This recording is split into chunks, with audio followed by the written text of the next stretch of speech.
The Secrets of Middle-earth is brought to you by the StarQuest Production Network and is made possible by our many generous patrons. If you'd like to support the podcast, please visit sqpn.com/give. You're listening to The Secrets of Middle-earth, where we discuss the hidden themes and deeper layers found in the works of J.R.R. Tolkien, whether in his writings or in any of the media derived from them. I'm Thomas Salerno, and joining me today on the panel are Jeff Haecker. Hello, Jeff. Hey, Thomas. And Pat Mason. Hey there, Pat. Howdy, Thomas. And be sure to follow The Secrets of Middle-earth. We're on Apple Podcasts, Spotify, or your favorite podcast app. And don't forget the StarQuest YouTube channel. You can also find us on Facebook at facebook.com/StarQuestMedia, on X, where we are at SQPN, or on Instagram, where we are at StarQuest Network. And be sure to get your official Secrets of Middle-earth gear, including our awesome t-shirt, at sqpn.com/merch. So we are continuing our steady march through the Silmarillion this week with focusing on chapters 6 through 8 of the Quenta Silmarillion, dealing with the darkening of Valinor. So, this is, as we kind of talked a little bit before we started recording, this is kind of the hinge section of the Quenta Silmarillion, right? Where, you know, these next 3 chapters here are going to set up pretty much everything that comes later. Yep, it's sort of like you get movement here, and that swings the door open to all of the terrible that comes after. Which is funny because Tolkien writes that in several times in these chapters. Of all the things that happened later on, they always called him Fëanor, or it's just constantly hearkening to what's coming. Yeah, these chapters are very ominous, right? You know, I feel like even if you've never read them before, you could get the idea that something very bad is about to happen. The way these chapters are written, there's like a background of impending doom, I think, throughout. But what did you guys think overall of these chapters before we dive in on the minutia in my very excessive notes? But what did you guys think of the darkening of Valinor, the introduction of Fëanor, all that stuff?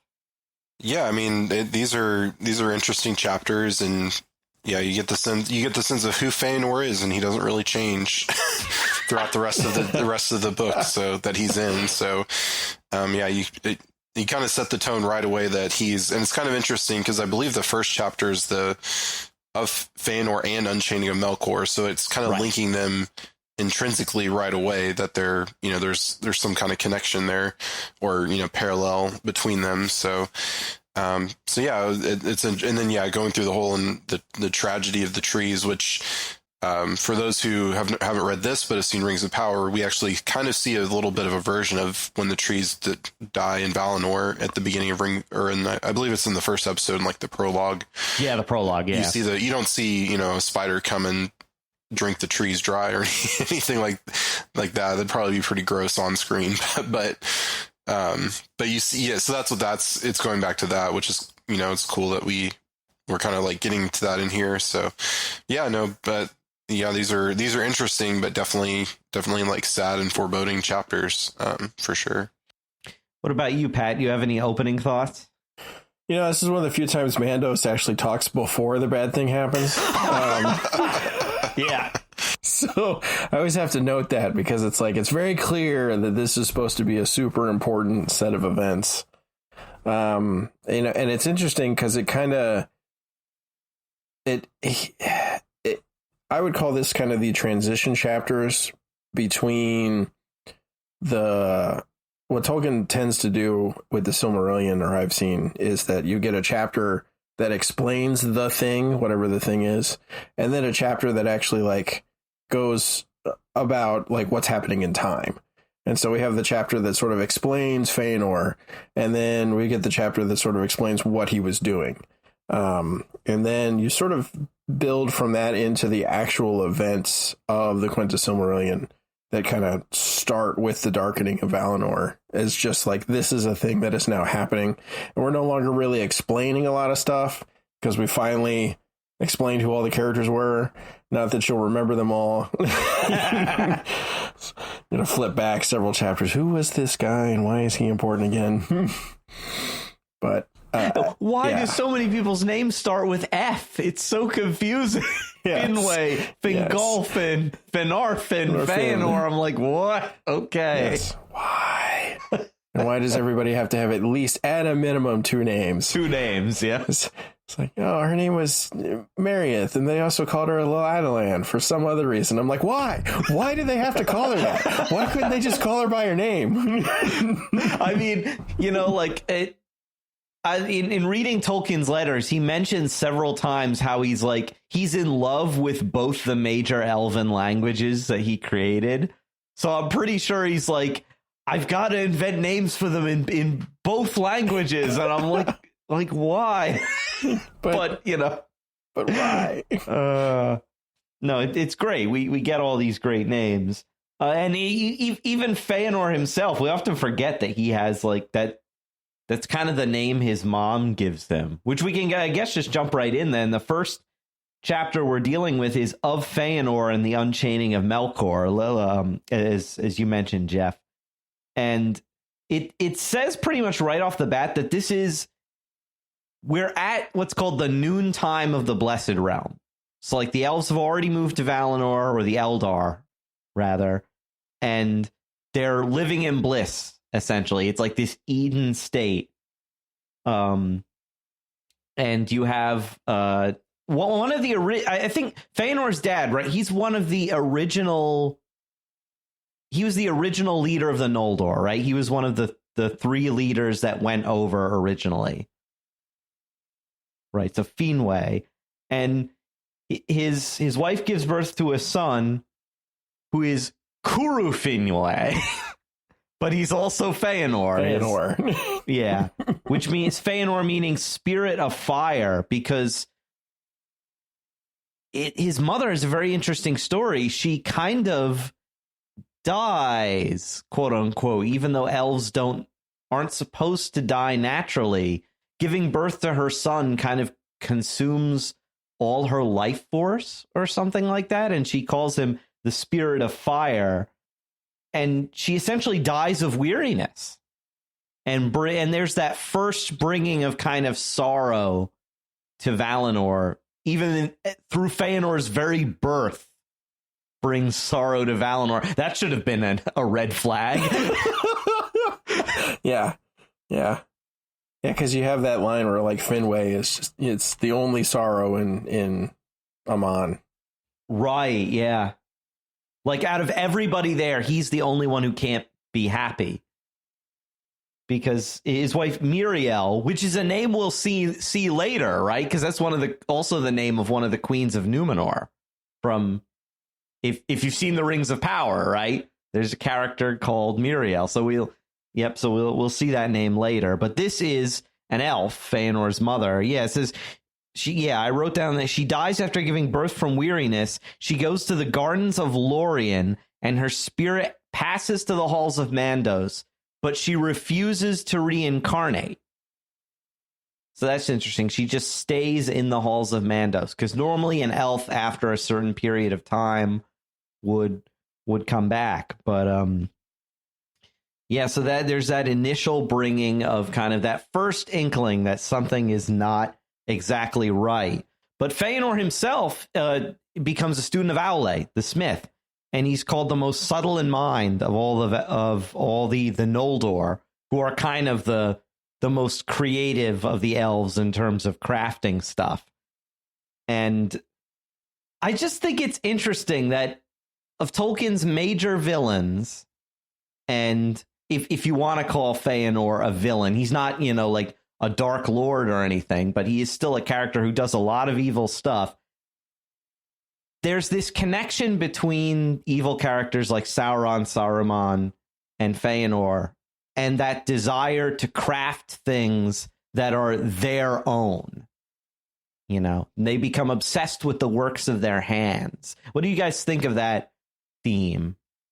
Well, it goes back to the subcreation idea that has been in there since the Ungoliant, where, you know, you get the contrast between Melkor and someone like Aule. Like Melkor wants to go and create things of his own for himself, whereas Aule is wanting to, when he creates the dwarves, he's wanting to imitate what Eru Luvatar did, and ultimately he makes the right choice in saying, you know, if it's your will, Eru Luvatar, I will, you know, destroy my creations. But, you know, of course, Eru takes pity on their creations, and we get the dwarves.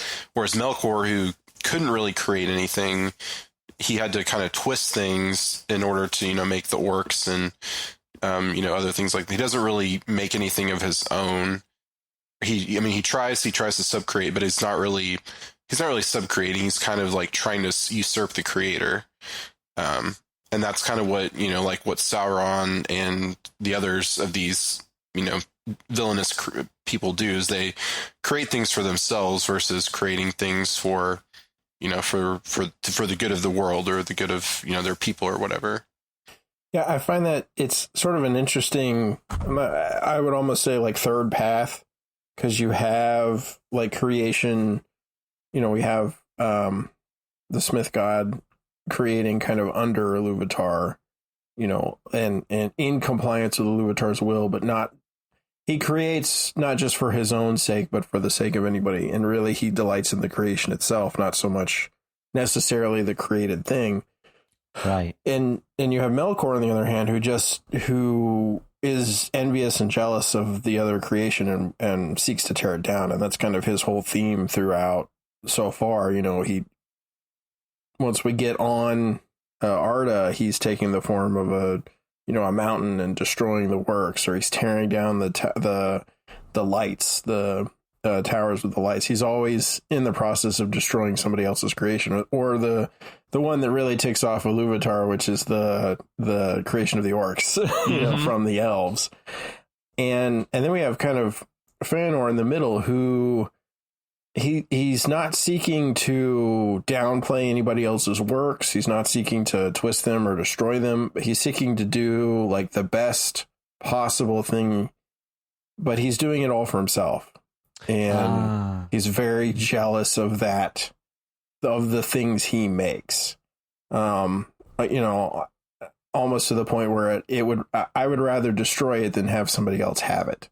Like even if it was a delight to them and it did nobody any harm, I would rather it be destroyed than have somebody else have it. And that's sort of like, it's not a good path, but it's different from Melkor. And I that's how sort of his villainous strain, and that makes him sort of different from kind of the Melkor, Morgoth, Sauron sort of strain of being.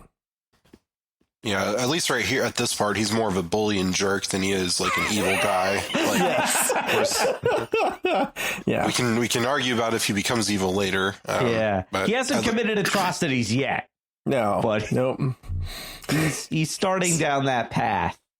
And it seems to start very early with family issues, because his father, Finwë, remarries. He takes a new wife, Indis, who's of the Vanyar, who are kind of the elves who are closest to Manwë and Varda, and kind of they're devoted to them, and they have their, you know, they're most like in mind to Manwë and Varda.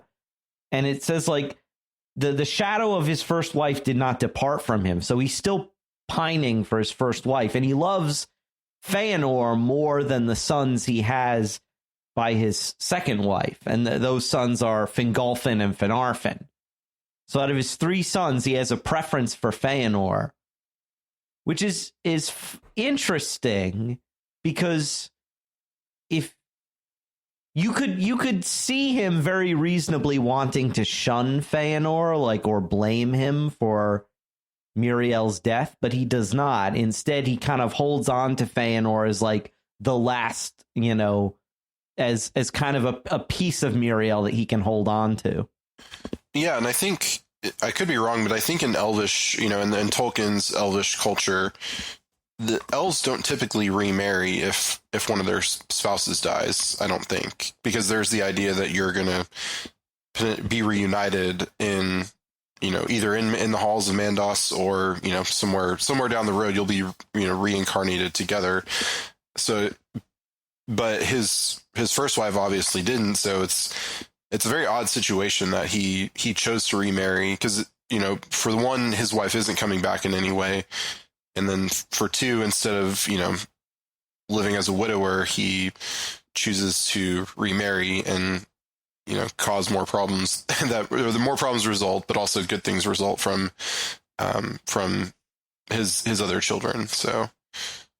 Yeah, the book says this explicitly. There's an interesting quote where Tolkien kind of engages in like what if scenarios. It says, quote, "In those unhappy things which later came to pass, and in which Fëanor was the leader, many saw the effect of this breach within the house of Finwë, judging that if Finwë had endured his loss and been content with the fathering of his mighty son, the courses of Fëanor would have been otherwise, and great evil might have been prevented."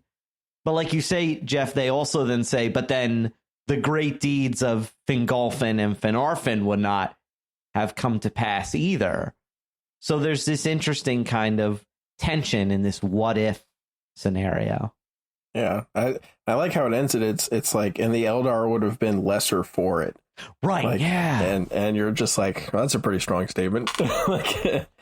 Right. Really, the bringing of a greater good out of evil, which goes all the way back to the Ainu Lindale when Eru Ilúvatar tells Melkor, "You cannot alter the music in my despite. I'll simply take the discord and bring a greater theme out of it in the end."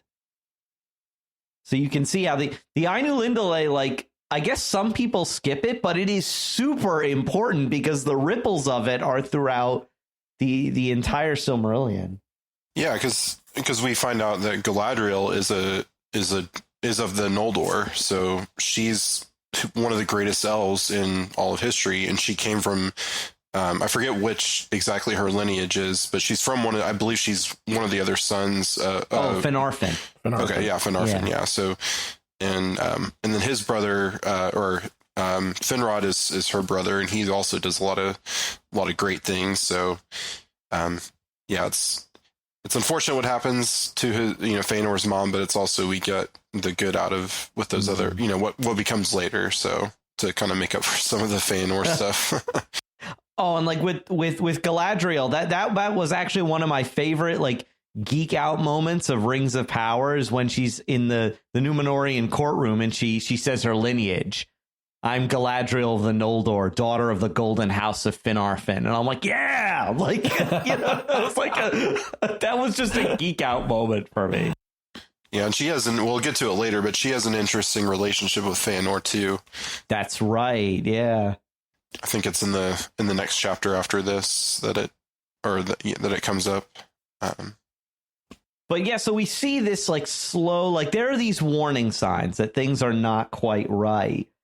And we get to the point where it's been, I think they say 3 entire ages. And I know that time is counted differently before the sun and moon appear. Like in Valiant years, the years of the trees, time is like, I don't know if he's ever really specific on what a Valiant year is, but in any case, Melkor's been in the halls of Mandos for a long time, but his parole hearing is upon us because the term of his punishment is over. He's brought before the Valar again, and it was interesting. I think they even mentioned like when he sees the elves in their bliss with the Valar. And he just becomes so jealous and full of hate, but he hides it. He hides it and he abases himself, sues for pardon at the feet of Manwë, and promises to aid the Valar in healing all the hurts that he's caused. And it's interesting, Nienna, the Vala of Pity, is kind of his advocate that he should be released. And that's an interesting thing because I believe later it mentions she is one of the teachers of Gandalf, Nienna the Weeper. Because I can't remember. Yeah. Because her province is pity. Right. And I believe that it's like Gandalf, he learned pity from her. And, his mission is to oppose the Dark Lords. And it's kind of, because of Nienna's prayers that a lot of this comes to pass. Mandos doesn't talk. He stays silent for this one. Again, yeah. And I'm like, you were his jailer for 3 ages, whatever that means, and you're not even going to say anything? I mean, come on, man. No, yeah, he says nothing. And it says, like, he's able to convince people, and he's given freedom to, like, go around to what he's essentially, let out, like, and is allowed to walk around Amon to the point where Manwë believes he's cured. Mm-hmm. Yes, I love that. Manwë's too naive. That's basically what it says. Yeah, there's a quote here. Quote, "For Manwë was free from evil and could not comprehend it. And he knew that in the beginning, in the thought of Ilúvatar, Melkor had been even as he. And he saw not the depths of Melkor's heart, and did not perceive that all love had departed from him forever." Which I always find that funny because Tolkis is walking around like wanting to punch him in the face the whole time. Every time he sees him, he's like, yeah, he's like, gets his hands, and he's like, Tolkis is not like, the smart one here, but he can see through Melkor. He knows what's going on. And so does Ulmo. Ulmo is also not deceived. And there's an interesting aside to that in that both of them obey Manwë's judgment.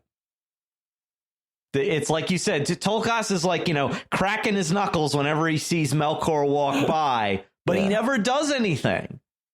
Because he knows, and it says, Tolkien writes, those who would defend authority from rebellion must not themselves become rebels. So they know that if they were to go after Melkor, they would kind of becoming like him, because they're thinking, oh, well, I know better. I know better than Manwë or Ilúvatar. So they actually don't. They actually stay loyal, even though they know, like, this is not going to end well. We can't trust this guy. I always feel like Ulmo is probably dealing with some of the problems that Melkor caused prior to his capturing, right? Because Ulmo's still like in and amongst the waterways in Middle Earth at this point. And so he's probably still encountering orcs and the other nasty creatures. And he's probably just like constantly reminded, oh, I hate this guy. Like all of these problems. Yeah, because he's the one who kind of wanders the world. He doesn't stay in Amon. He kind of goes, like you say, he goes out into the waterways and he gets to see like a lot. He also probably remembers, hey, you tried to convert my vassal Osse to evil. And I feel like Ulmo is a guy who doesn't forget things like that too easily. But Melkor knows exactly what he's doing. He basically ignores the Vanyar. He knows that those, because he wants to corrupt and destroy the elves, but he knows the Vanyar are kind of too loyal to Manwë and Varda to even bother with. The Teleri, he basically thinks they're beneath his notice for some reason, but he just focuses on the Noldor, probably because since the Noldor are those interested in lore and crafting and are interested in subcreation, I guess he hates them because he sees too much of himself, maybe, in them, and because he was such a rival with Aule. But yeah, but it says Fëanor. It's interesting because you'd think like, he'd immediately try and go to corrupt the most powerful of them, which is Fëanor. But it says Fëanor hated Melkor. He wouldn't even speak to him, and he just works by himself. That's another thing I think, Jeff, you mentioned this before, that like Fëanor just creates for himself, right? Like, so it even says like he works alone. He doesn't work with anybody. Like, yeah, he had teachers like Aule and some of the other elven smiths, but as soon as he learns what he needs to from people, he just discards them and he works by himself. Yeah, he's the kid on the group project that just wants to go and do it all themselves and take, or be, have no partners in his project. So. Take all the credit. Well, I don't know. I think he would just be asking the professor, like, I just want to be on my own. I want to be on my own. I don't want any partners or teammates or anything because I can do it all on my own better than anyone else. So yeah, that moves us into the next chapter of the Silmarils and the unrest of the Noldor. So name drop the Silmarils, what the whole Silmarillion is named after. We finally get. What are we, 7 chapters in? Well, 7 chapters in of the Quenta Silmarillion, plus the matter before that. We finally have the creation of Silmarils. Cue the Leo DiCaprio pointing meme. That's right. What is that even? I'm so ignorant. What is that even from? Do you know? I think it's from the movie. I think it's Once Upon a Time in Hollywood, where it's the one with him and Brad Pitt, and I think Leo's the stunt double for Brad Pitt, or Brad Pitt's the stunt double for Leo's character or something. It's like Brad Pitt's the stunt double. Yeah. Okay. Yeah. Okay. It's like a 50s era or 60s era like action kind of. It's like about making of these action. I've never seen it, but I know that meme from. Oh, okay. No. So it just so you know, it's about it's another take on like the Manson family murder. It's okay. Yeah. Oh, yeah, that's right. That's what that movie. Yes, because I'm like, I know the name of that movie. What's it about? And then, now that you mention it, that's exactly what that is about. Yeah, I just didn't know that's where the meme came from. Okay, I have very strange digression, but yeah. But Fëanor makes the Silmarils, and capturing the light of the 2 trees, imperishable. In the form of gems. These aren't gems he's dug out of the earth. These are actually gems that he has fashioned artificially. Tolkien doesn't go into details, but like that. But that's, I guess, magically. But that's interesting. And it also mentions that perhaps he made the Silmarils because he had a bit of foresight, that there was some shadow of foreknowledge that something was going to happen to the trees. Or something like that, or maybe he didn't even know that much, just that he knew he needed to do this for some reason, kind of almost divine inspiration, maybe. Yeah, but ultimately he still does it for himself, because as we'll see later, he's like, he just wants to hide these things and not and like show his sons that, and I think I think his dad maybe, like, but no one else. He doesn't want to like show anybody. And it's just that covetousness. It's like the ring, or, this is kind of like a prefigurement of the ring, where if you have the ring, you want to, keep it secret, keep it safe, don't want to show anybody or let anyone know you. I mean, people know he has the Silmarils, but, he's keeping them. I think you say they're locked away in iron, deep in his chambers. So he must have, I'm just imagining like some big, huge vault, castle kind of thing that he's locked away all these things in. Which is like, he makes them, but he doesn't even enjoy them, really. He just locks them away. Like, every once in a while, he brings them out for special occasions. But even then, it's just so that he can make people envious of the fact that he has them and won't share them. Yeah. Well, I like how it talks about they start fashioning the gems, and not just like stones they pull from the earth, but they really start fashioning them. And that gets me thinking, I'm like, well, what have they been doing the whole time? Like, have they just been digging rocks out and going, this is a really cool rock, I'm going to set it here. And like not doing anything with it? They've not been cutting gemstones this whole time? Oh, yeah, that's interesting. Or maybe, they have, but they haven't been happy with that.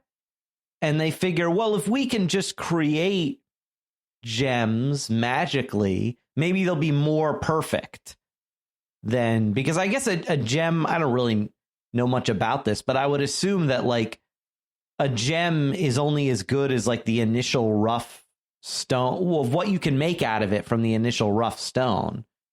Right. So maybe the elves are just always going for perfection. Like, if we start from scratch, we can make like perfect gems, maybe. Yeah. Lab grown Silmarils. That's right. It's all the rage. Right. Well, they talk about that. Like, the first ones he make are just like clear.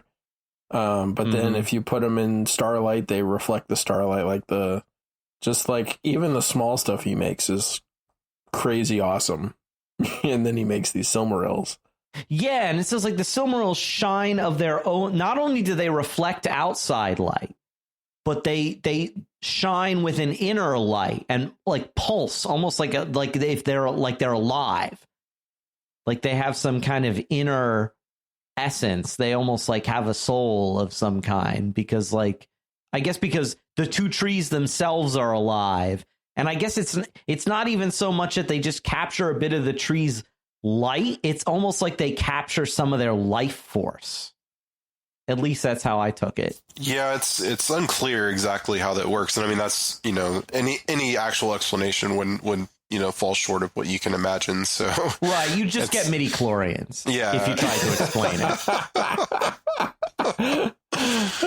That's why I like that Tolkien keeps a lot of this stuff vague. Please don't explain the magic. It just leads to midi-chlorians. Yeah. Well, and it's funny because he puts that line in there. It's like nobody ever will figure out what these things were made of until Fëanor comes back. Period. Yeah, the prophecy. Yeah. That was cool. Yeah, it says, not until the end when Fëanor shall return, who perished ere the sun was made, and sits now in the halls of awaiting, and comes no more among his kin. Not until the sun passes and the moon falls shall it be known of what substance they were made. And that's all we get of the Dagarath, the final battle in the published Silmarillion, by the way, is that vague prophecy. But the another interesting quote from the book is that apparently Varda hallows the Silmarils. So he does show them to the Valar at one point. And Varda hallows them so that thereafter no mortal flesh, nor hands unclean, nor anything of evil might touch them. And Mando speaks and says that the fates of Arda, earth, sea, and air are locked within the Silmarils. Yeah, they didn't even ask him. No, yeah, he just comes out with that. And of course, he doesn't elaborate on it either. Nope. They're just like, thanks, Mandos. Thanks for that. He's like the wise man that goes and lives on the mountain, and you come and you get some vague saying every 20 years from him, but it doesn't really mean anything. Yeah. That was not as helpful as I wanted it to be. But and since Melkor still has essentially not lay of the land, that's not, he's basically just allowed to walk around free at this reign. point. Yeah. Free reign, thank you. Yeah, he sees them, and it says Melkor lusted after the Silmarils, and because of that, he just hates Fëanor even more, and concocts this plan to break the friendship between the Valar and the Eldar. So, I think you said, Pat, it's all jealousy. That's what motivates Melkor. He doesn't create anything. He just wants to. He's that kid who he's like, if I can't have the other kid's toy, I'm just going to break it. Yeah, pretty much. And it's interesting because later on, you'll see whenever Melkor or Morgoth at that point talks about the Silmarils, he always talks about them as if they were his, right? And they're very clearly not, because they're literally burning him while he has them on his person. Mm-hmm. So much so that he has to put them in the crown that he wears so that he's not technically touching them. I thought it was interesting that not only do they cause evil pain, but also mortals who hold them will also they'll burn the flesh of more, which happens later. We'll see with Beren. Poor Beren. Yeah, poor Beren. He loses that hand anyways. Yeah, exactly. Yeah. May as well make use of the burning crystal while you're holding it. Sorry, you were looking for untragic figures? You came to the wrong book. No, yeah. Yeah, I love the foreshadowing here of or the setup here, because you have Morgoth or Melkor, he's about to go on this secret campaign of convincing people, or convincing the Noldor basically, of a lot of different lies. And we get the same thing that this Sauron does to the Númenóreans especially, and to some of the Eldar in the Second Age, right? And then by the time you get to the Third Age, Saruman's taken up that mantle. So there's always this theme of like there is this dark power that not only has sort of the mantle of like I'm big and strong and I'm going to crush you, but also the I'm going to sow discord within your ranks in order to divide and conquer. Yeah, it reminds me of the gospel passage where Jesus says that Satan was a liar and a murderer from the beginning and is the father of lies. And that's pretty much Melkor here. It's like the serpent in the garden. He's in this sort of paradise on earth, going around spreading lies and spreading mischief. And it was interesting how they said some elves they don't even remember where they hear these lies. They don't remember it's Melkor. And some of them think it was their own ideas coming out of their heads, which by the way, that just reminded me of that scene from Rings of Power where Celebrimbor's been after he talks to Sauron, he can't even remember that he's quoting Sauron directly. And because Galadriel's like, well, where'd you hear that? And he's like, oh, I made that up. And she's like, no, you didn't. Those are somebody else's words. So, yeah, you have this Sauron Sauron and Melkor can influence people to the point where they're so taken with these ideas that they're just like, oh, this was my great idea, you know?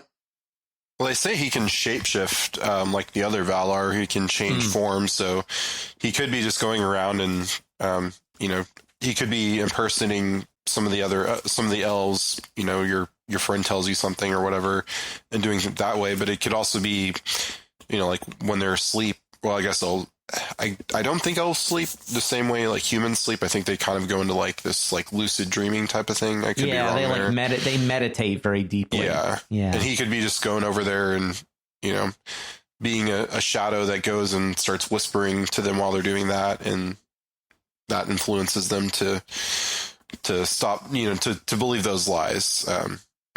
Rather than hey, are you awake? It's like when your little brother comes over and like tries to like wake you up. You're like, yeah. Well, as anybody who's worked for a manager knows, like Inception is a real thing, and the easiest way to get your idea approved is to back up like 2 months before you need it approved and start mentioning it randomly in conversations around the water cooler and around the coffee pot. And, hey, wouldn't this be a neat idea? Or what do you think about this? And then by the time it gets to the point where you actually need the project, they think it's their idea. Interesting. You're influencing the algorithm and talking about the thing you want your significant other to buy you. You talk about it near their phone or their computer. He's just influencing the algorithm. Mm-hmm. Hey Siri, tell my wife this. Oh, I heard that, Pat. Oh, you activated it. I accidentally activated it. I told her I got the robot involved. I'm sorry. Talk about the Eye of Mordor. These things that are always listening to us. I'm like, geez. But yeah, there's an interesting quote where it says, he that sows lies in the end shall not lack a harvest. And that's true of Melkor here, because he definitely does not lack a harvest. And he doesn't just try for one type of lie. He comes from multiple angles. He starts telling him that, the Valar, they brought you here not because they wanted you to live in this peaceful realm forever and ever and ever and be happy. They're jealous of you. They don't want you to rule Middle Earth in their stead. So they're trying to keep you here. And then he modifies the lie a bit because he reveals to them the coming of men, which says Manwë had not yet revealed to the Eldar much about that. So he says, see, they took you away from Middle Earth because the Valar know that men are coming. And the Valar will be able to influence men more than they can influence you because men are short-lived. And so they'll be able to rule Middle Earth through their proxies as men and steal it from you who really deserve it. And I'm like, ugh, Well, and it's funny because that's kind of the plan all along, but it's Melkor kind of twisting it because the the ultimate plan of Iluvatar is to kind of set men up to take over the stewardship of Arda while the elves return to Aman eventually at the end of Return of the King. So it's funny because Melkor's telling him that, and that's kind of the plan, but not in the same way. Like it's there's not a kernel of truth to it. Yeah. That men will supplant elves, but he's trying to the way he presents it is that you are being robbed of what's yours. Yeah, and it's interesting because I find that to be probably one of the most enduring lies that you still see play out in the Third Age. Like, you still see, even among some of the Sylvan elves, who view men as just this supplanting, terrible force that they wish they could get rid of if they could.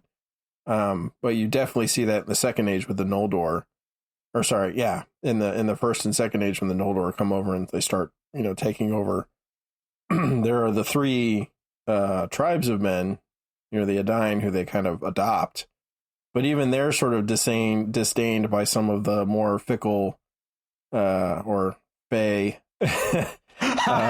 children of Fëanor, Yeah, there's like you say, some of the Noldor, like Finrod, adopt men as vassals, but others, not only like, and I think you said like the Sindarin, I think that comes from Thingol, who initially wanted nothing to do with men. I mean, he gets a man as an in-law later, but he's still like, he has that initial grudge.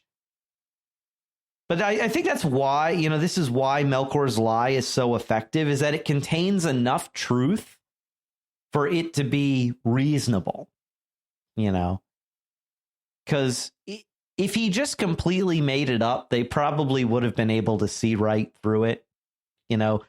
It's like everybody has a BS detector, and you can tell when something is just like, okay, that's obviously not that's right. Too far. But, but if, he goes on this, fake news campaign, but he's able to sell it because, and part of it says is because of Manway's silence, is why it's so effective, that if they had told them earlier about men, Melkor wouldn't have been able to spring this kind of surprise on them and then say, like, why have they been keeping this from you? He's sowing that suspicion. And that's another like lie that endures into the later ages, is that the different people who fight the Dark Lord are also suspicious of each other, right? There's that line in the Fellowship of the Ring where I think it's one of the Elves of Lorien says that like one of the greatest strengths of Sauron is that he's able to sow mistrust among everybody who's against him. That divide and conquer, like you said, Pat. Yeah, and it's like, I think this is by far the height of Melkor's cunning. Like most of what he does within the Silmarillion is very, smash and grab or brute force. It's brute force, right? It's, the war before the First Age time, the war that begins with the knocking down of the lamps, and then the war that happens at Autumno. That's all very brute force, brute strength. I am the ruler here. This is my domain, kind of a thing, versus the Valar. But this is full blown, underhanded, cunning. I'm playing chess. It turns out, and you're all still just playing checkers. Yeah, he's very Loki at this point. The shape shifting, the trickster aspect, the lies. But Fëanor he's taken in, but he's also not. The lies work on him, but he doesn't become friendly with Melkor. And he kind of sees that, Melkor really wants the Silmarils. So he ends up, this is the point where he starts locking them up. And it says that he basically forgets that the light of the Silmarils is not from him, that he didn't make that. He made the jewels, but he didn't make the light that they contain. Almost like you said, Pat, how like later Melkor acts like the Silmarils are his, like he made them. Fëanor is acting that like, oh, the light of the Silmarils came from me. And it's like, no, they came from the trees. In his pride, he's forgetting that. So we have more family troubles in the House of Finwë. And this is, I'm pretty much sure also is like, this is all part of the plans within plans of Melkor's plot. But Fëanor becomes estranged, particularly from his next, the brother, his oldest half brother, Fingolfin. So yeah, it says Melkor sows lies that Fingolfin and his sons are planning to usurp the leadership of the House of Finwë from Fëanor. See, there's that part of that lie again. They're going to take what's yours. They're going to take what's yours. In this case, you know, Fëanor is thinking that his younger brother is going to usurp him and take his rightful place. And he also, like Melkor sows these lies, and not only is everything going to be taken from you, you're going to be banished, which of course ends up happening later, but for different reasons. Yeah. Self-banishment. Self-banishment, basically, yeah. And Melkor, it says Melkor is the first one to teach the Noldor. The Noldor have been forging a lot of stuff, but not weapons, because they don't need them. They're in like an earthly paradise. But Melkor starts teaching them about the creation of weapons, which almost reminds me of the extra biblical Book of Enoch, where the Watchers teach humans how to make weapons of war. Yep, it harkens back to that line in Genesis where they talk about the sons of Ham building cities and setting up and working on all the different technologies, basically, and building crafting things. And Enoch just sort of takes that and expands it, and basically all of these things they learned from the fallen Watchers. Yeah. Which reminds me, like, this is kind of like maybe a Secrets of Movies and TV shows thing, but they show up in that Noah movie. Yeah, right? I was about to say, yeah. I've never seen that, but I probably should watch it. Either. It's Russell Crowe as Noah, right? Noah, yeah. I've only heard terrible things about it. And I think Vin Diesel voices one of the Watchers, or like the rock monster that's like helping them fight the people coming to take the Ark. Yeah, I've not seen it, but that's what I've heard goofy things about it. So my understanding is they're like the best part of the movie. The Watchers, yeah. Or see the Jimmy Akin's Mysterious World episode on the oh gosh, what are they actually called? Nephilim. The Nephilim. Yeah, which is a great episode, by the way. I really enjoyed that. Yeah. Fëanor is kind of the first to speak out the lies, and in other words, like he starts giving voice to them, you know, just saying out loud that we're thralls of the Valar, we're slaves, you know, we shouldn't be here. He starts spreading discontent, you know. His first sort of like, I guess his kind of entrance as like, you know, a quote unquote bad guy at this point. He's becoming a rebel.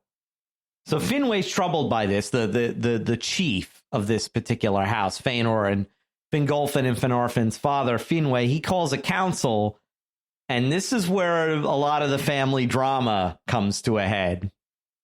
Fingolfin gets there first and kind of calls out his brother. And then Fëanor arrives and says, aha, I knew it.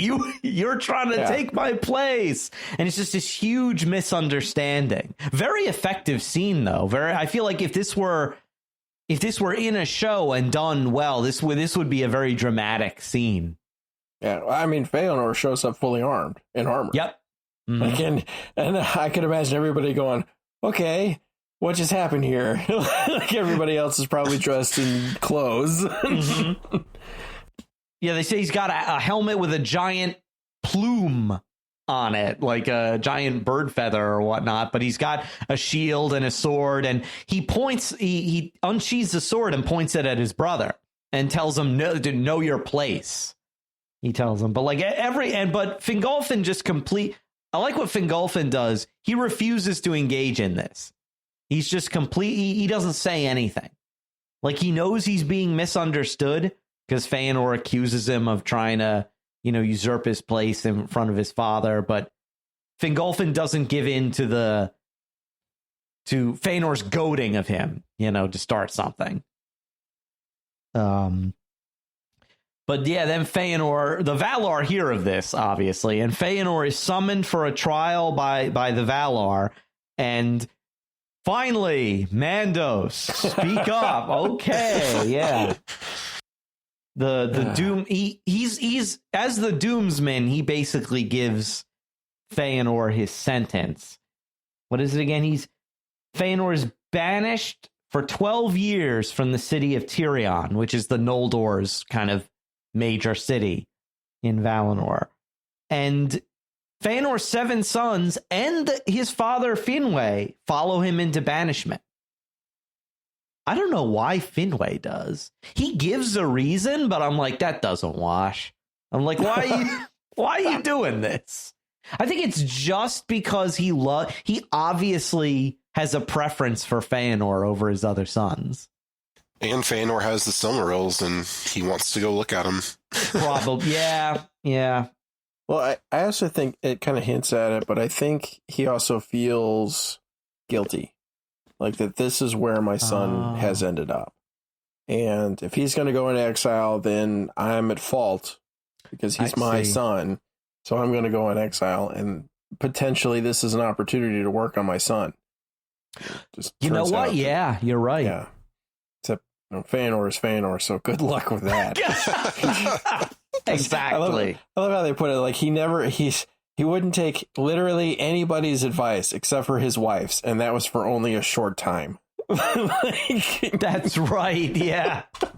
But Tulkas, as soon as he hears that Melkor is at the bottom of this, he runs right out of the council right away to seek for Melkor, but it's too late. And Melkor uses his shape-shifting power to become a cloud, a dark cloud, so he can just like fly away. And it says the light of the 2 trees dims, which is kind of a, foreboding of evil.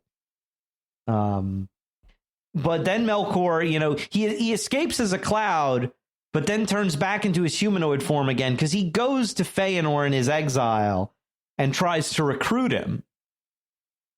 And he's like, the Silmarils won't be safe as long as you're in Valinor. And then Fëanor calls him the jail crow of Mandos.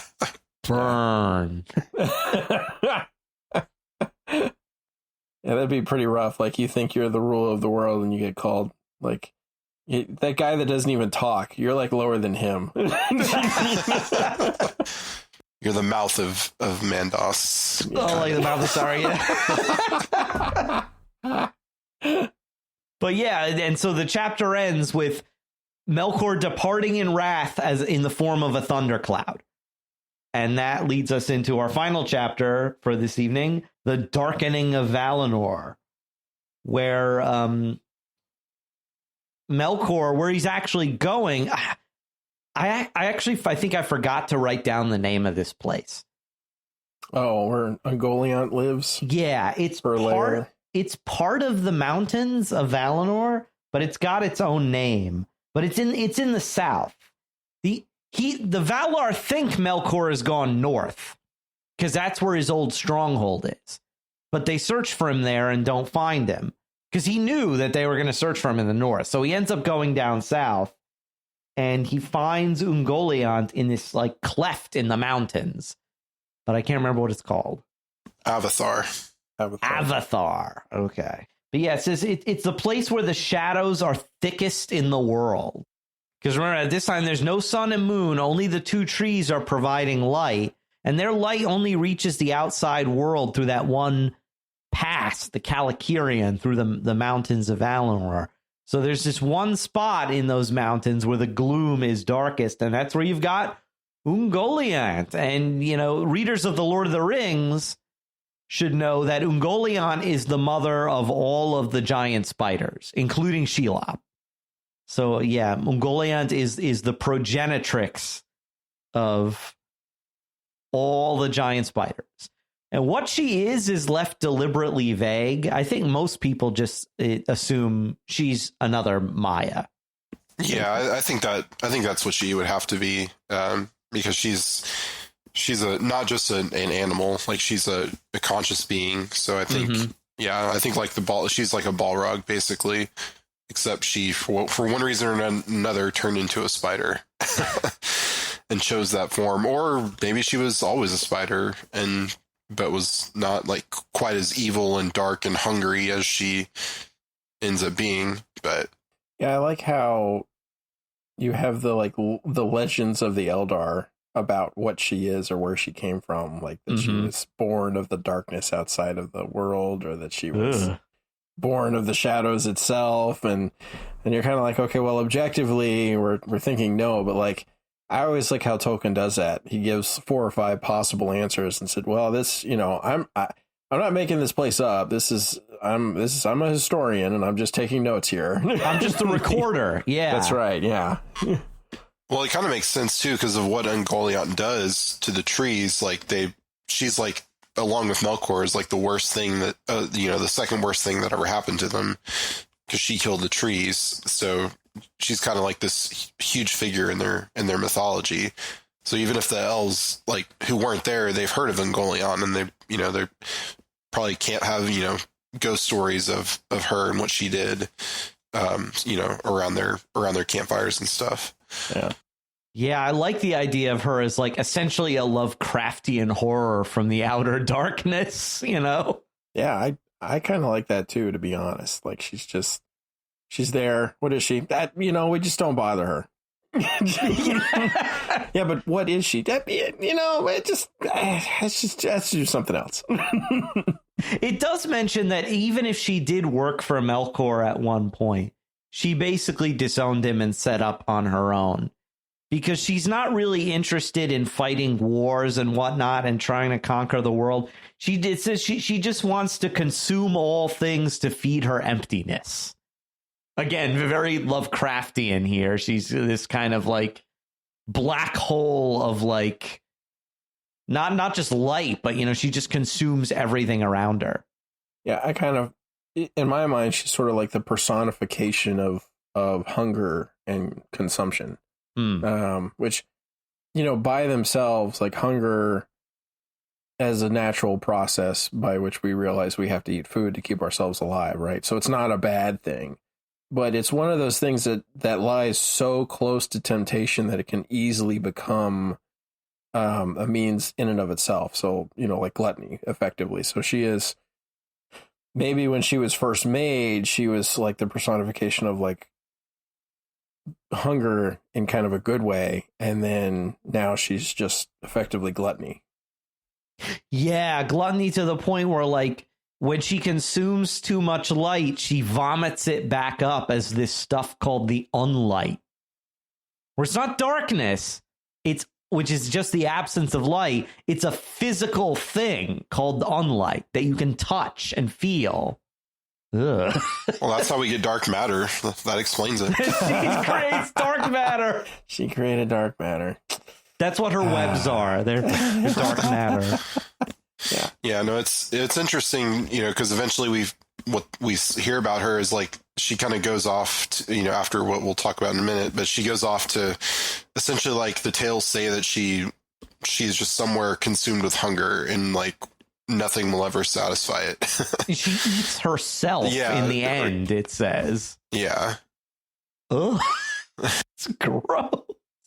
But yeah, Melkor is still able to intimidate her to, even if she doesn't feel she's working for him, at least intimidate her into cooperating. Because he puts on the shape of his Tyrant of Utumno form, his, Dark Lord, probably in the armor and all that stuff. And he's able to basically browbeat her into cooperating.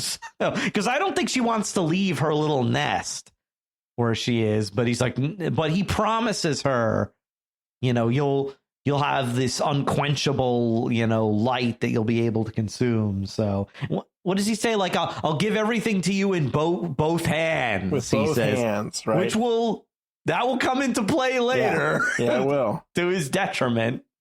Well, and this is him, like, this is his final form, right? Mm-hmm. Like it mentions that once he takes this form, he never shifts to anything ever again. Right. He is always the Dark Lord of Autumno after this point. Yeah, he never uses that shape-shifting power. And I don't know if it's because he can't or simply because he won't. Like, yeah, I would tend to think it's that he won't, because it's like he's kind of finally accepted that he's the Stark Lord and won't change. So it's or he's like convinced himself that he can't change anymore. So it's almost like it's a symbol that he is who he is that he's not going to change forms anymore. It's this is who I am, take it or leave it. Yeah, basically. Yeah. I think it's tied in with the Silmarils. I think once he has those in hand, I don't think he can bring himself to become something that doesn't have hands effectively. Like, he has to be able to have them. And so he is like trapped in this, okay, I have to be a material being. Well, I'm not going to be any other material being but then the best one, which is obviously the one I made. Kind of a deal. So the best material being is this gigantic Dark Lord figure, so I'm just going to stay here.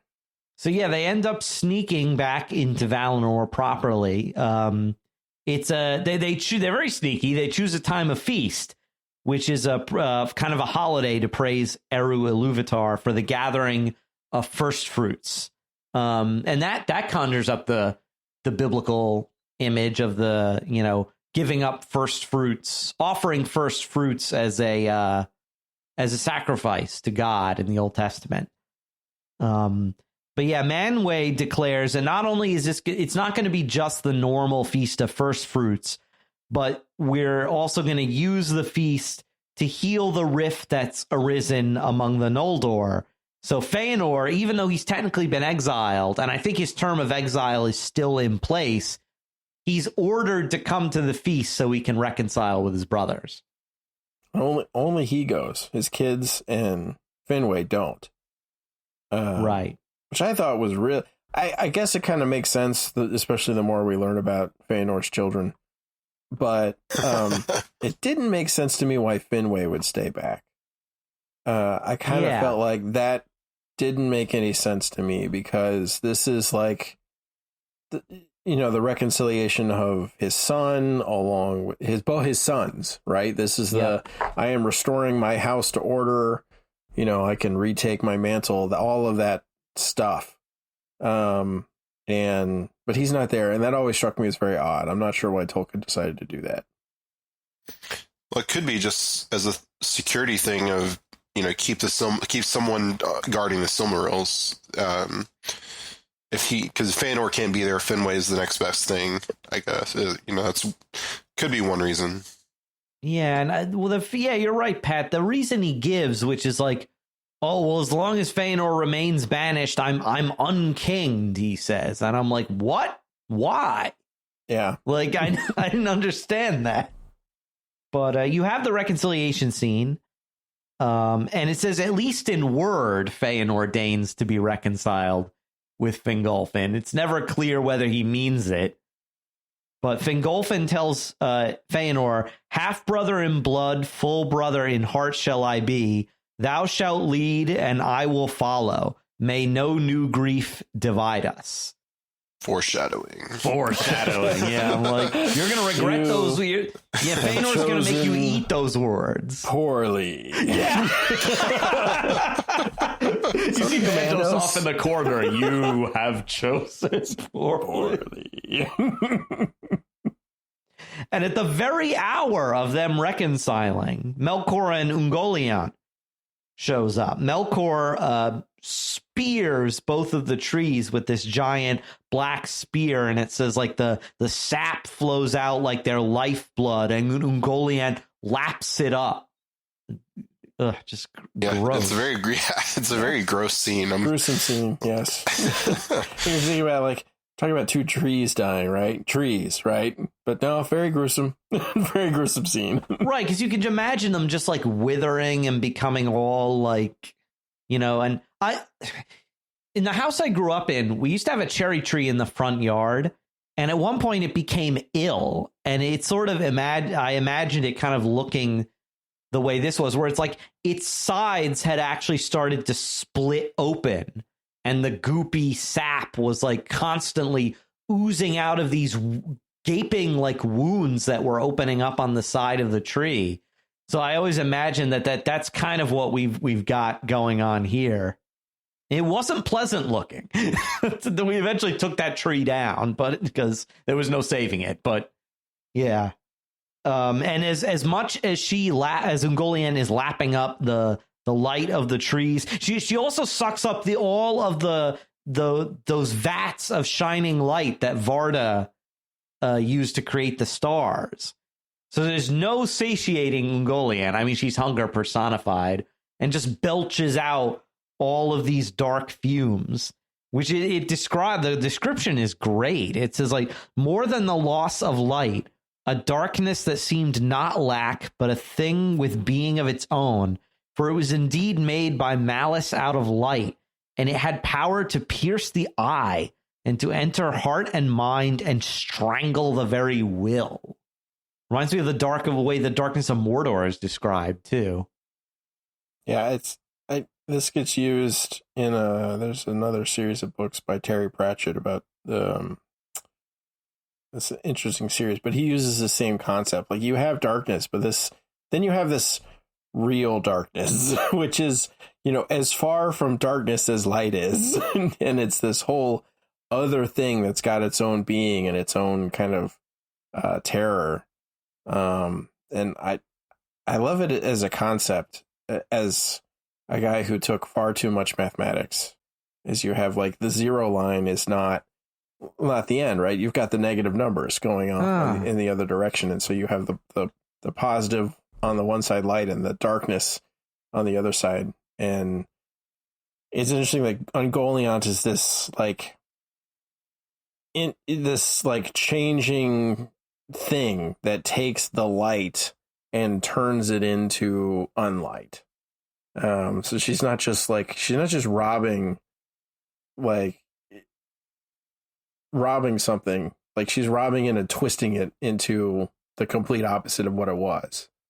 It's such a good, like, and you can tell, like, this is very much a Garden of Eden story. Like, the whole thing is very Garden of Eden. It comes down to the destruction of the trees, and Fëanor is kind of playing the part of Adam, more or less. It's very stretched, but it is a metaphor in that way. And, like, the destruction of the trees, the destruction of, like, the paradise is so well portrayed in this scene, with the trees being not just, like, sucked dry by Ungoliant and destroyed, but they're what they were gifting the world, which was light, which is ultimately the source of all foodstuffs, all green things, and anything that grows relies on chlorophyll, and turning it 180 degrees against it. And any creature that relies on sight and will, right, going all the way back. I don't know, it's just so well done. It's probably one of my favorite scenes in at least the opening sections of the book. Yeah, it's very mythological. Like, it reminds you of myths you've heard before, but it's so unique that it's just clearly its own thing. It really is, I think, one of Tolkien's greatest moments of, like, just creating this. It feels familiar, but also very fresh and original as a mythology, especially as a device, as we'll see later, for the creation of the sun and moon. Like, there's a lot of interesting ways in world mythologies how the sun and moon are created. I have not heard one that's exactly like this one. I also like that from, like, the elves' perspective, especially the ones who were the Eldar, who bathed in the light of the trees. Like, there is a distinct things were better before feeling that you get from them. Like, the sun and the moon are sort of these pale shadows of what the trees represented and gave the world. And it provides a very much like men being the children of the sun and the moon, and the elves being the children of the stars, and then the Eldar in particular being of the trees. it sets them apart and kind of almost against each other, just from the get-go. And if you think how, like, if sunlight is a pale comparison, what must have the light of the trees have been like? It almost makes you think of like almost a supernatural kind of heavenly light. You know, it's like Paul says, you know, no eye has seen, no ears, or like you can't imagine what the light of heaven or the beatific vision is actually like. You know, as a mortal, you can't comprehend it. So like light, because like light is used for God as like a metaphor, but he's like, but since light is also a created thing, God's actually above light. So it's all, any metaphor you can use for God is by default an imperfect metaphor, because you have to use created things to create metaphors, and God is uncreated. So it even says even Manwë couldn't peer with, and he's supposed to be the valor of sight. Even he can't pierce the darkness of the unlight. Yeah, this just had me thinking, like, maybe instead of hunger, Ungoliant was the Maiar of darkness or something like that. Like, maybe that's why she's so drawn to the darkness. And when she was corrupted by Melkor, it led to her, her being insatiably hungry for light, and her being able to, consume the light of the trees, and then make the fumes of the unlight. So maybe that could be what kind of her original purpose was, is she was the Maiar of darkness. Right, darkness and shadows, not as bad things in and of themselves, but just another part of the created order. It says Tolkas beats the air in vain. Very funny line. Poor Tolkas. Yes, poor Tolkas. He's like, I've been doing it the whole time. This whole time I had him in my sights, and now I can't even see him. This whole time. I told you. You can kind of get that scene in your mind. Yep. So this chapter ends on the downest of down notes. Melkor's vengeance is achieved. But it's not even the worst thing that's going to happen. Nope. In terms of like moral disorder. So but in terms of like cosmologically, in terms of the mythology, it's probably one of the worst things to happen. Although Pat, you mentioned before that for Eru Iluvatar, the creation of the orcs is the worst deed of Melkor. But this ranks up there as like the top 3 worst things he's ever done. This is probably second after the creation of the orcs. Or third if you count his initial rebellion. Yeah. That sounds like a good episode. Like top 10 worst things Melkor did. Yeah. So then do we have to argue what was worse and what was better? Yes. Yeah. We'll stake out a position and like argue why, Yeah. It's not a bad idea. But yeah, so what's your guys' kind of overview, thoughts of these 3 chapters? A lot happens in them, and we've said they're kind of setup chapters, but also they're really compelling and gripping on their own, I think. Yeah, I mean, it definitely is setting up the next section that we'll be getting into, where we start seeing more bad things happen. But getting like you said, I think the description of Ungoliant killing the trees is one of the most vivid things. Like just we're talking about it, and I'm like having a visceral reaction to it of what that is. So yeah, I mean, it was definitely some of the best. I would agree. I think some of the best writing that Tolkien did was in especially this last chapter that we covered. But yeah, we finally are getting to see who Melkor is and who he will be for the rest of eternity? ? I guess. Who knows? Bound and thrust into the outer darkness. Yeah, it's like, does he get to keep his body? Yeah. I don't know. Yeah, no, I'm definitely like this section, and so looking forward to, well, I mean, it's interesting to read what happens. It's not very pleasant what happens for the next couple chapters, but These are probably some of my favorite chapters from the whole book. Just because I always love the transition pieces in these kind of, and there's not many of these kind of books, but in these kind of books where you go sort of from the mythological down into the nitty gritty. And it reminds me a lot of the, Noah's story in the Bible in Genesis, because the same thing is happening in that story. You are going from kind of these broad spanning statements about things about the world and how things function, where you get, lines about people you've never heard of, and you don't get very much stuff. And you get down to Noah. Noah sort of, he's interacting in this grand sort of mythological way with the flood, but he's also dealing with his family and then kind of the outfall from that and how that goes. And that's, these chapters for me are very much like that. You have these grand mythological things happening, but you also have like Fëanor and Finwë and the family drama and that. And I don't know, it's just done so well. It feels like Tolkien worked on this part a lot. I think so. Yeah, because it's really the hinge of not just the Silmarillion, but the whole mythology, as Sam mentions in The Lord of the Rings. He's like, the light of the trees is still with us in the glass, the phial glass that Galadriel gives to Frodo. Because it's the light of one of the Silmarils. It's that last pure bit of pure light from before the sun and moon. And so this impacts the whole red. That's why, like, Tolkien, he really saw, like, I've been reading I've mentioned this a few times before, reading through the expanded edition of the letters. And he really made the case to his publishers, Tolkien did, that the Silmarillion and the Lord of the Rings are one work. They're one big saga. Part 1 is the Silmarillion. Part 2 is the Lord of the Rings.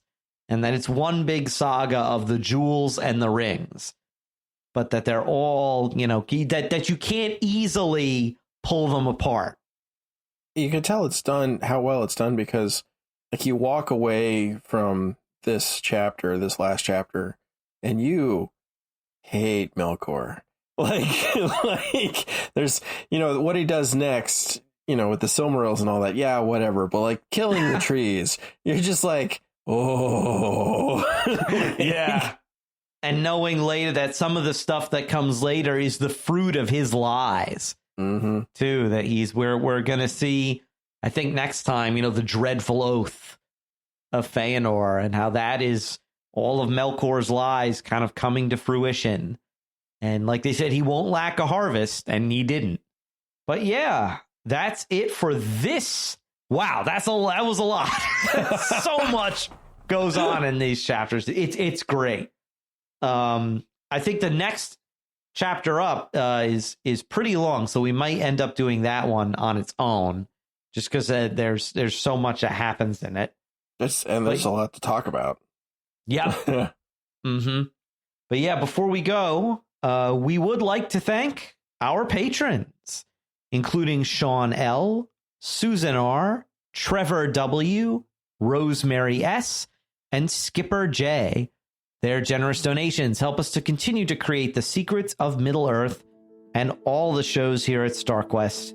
And you can join them at sqpn.com/give. And we'd like to hear from all our listeners. Are you reading the Silmarillion along with us? What are your thoughts on these chapters? Did you also have a visceral reaction to the killing of the two trees? What are your thoughts on any of Tolkien's First Age writings? You can reach out to us by email at middleearth@sqpn.com, or by leaving a comment on our SQPN social media pages, or by joining the discussion on our channel on the StarQuest Discord server, which you can find at sqpn.com/discord.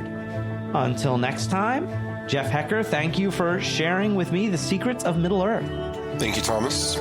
And Pat Mason, thank you for joining us. Oh, you're welcome. This was a lot of fun. And once again, I'm Thomas Salerno. Thank you for listening to the Secrets of Middle-earth on StarQuest.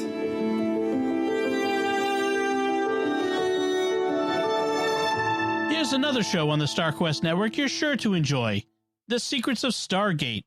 Find it wherever fine podcasts are found or at sqpn.com/Stargate.